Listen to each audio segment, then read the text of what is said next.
वारणानगरमधील Tatyasaheb Kore college of फार्मसीमध्ये आंतरराष्ट्रीय परिषदेचं आयोजन करण्यात आलं होतं। औषध निर्माण क्षेत्रामध्ये होऊ घातलेले नवनवीन बदल, आर्टिफिशियल इंटेलिजन्सचा वाढत असलेला प्रभाव आणि भविष्य काळात निर्माण होणारी आव्हानं या विषयांवर चर्चा आणि संशोधनपर मांडणी या परिषदेत करण्यात आली। या परिषदेमध्ये आंतरराष्ट्रीय स्तरावरील 700हून अधिक विद्यार्थ्यांनी सहभाग नोंदवला। सध्या औषध निर्माण क्षेत्रामध्ये अनेक नवनवीन बदल होत आहेत। या क्षेत्रामध्ये आर्टिफिशियल इंटेलिजन्सचा शिरकाव झाला असून त्याच्या माध्यमातून नवनवीन तंत्रज्ञान अस्तित्वात येते। काही नवीन संशोधन देखील समोर येते। या सर्व बाबींचा अभ्यास करून त्याबाबत पेपर प्रेझेंटेशन करण्यासाठी तात्यासाहेब कोरे कॉलेज ऑफ फार्मसीमध्ये आंतरराष्ट्रीय परिषद घेण्यात आली।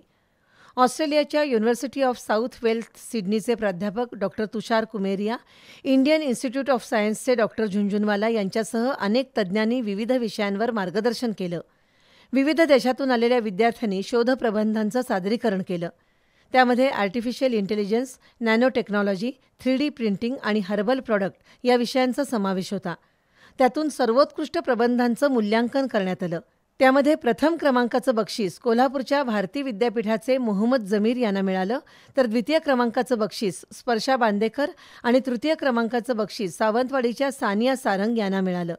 या समारंभाचं नियोजन तात्यासाहेब कोरे कॉलेज ऑफ फार्मसीचे प्राचार्य डॉक्टर जॉन डिसूझा आणि त्यांच्या सहकाऱ्यांनी केलं।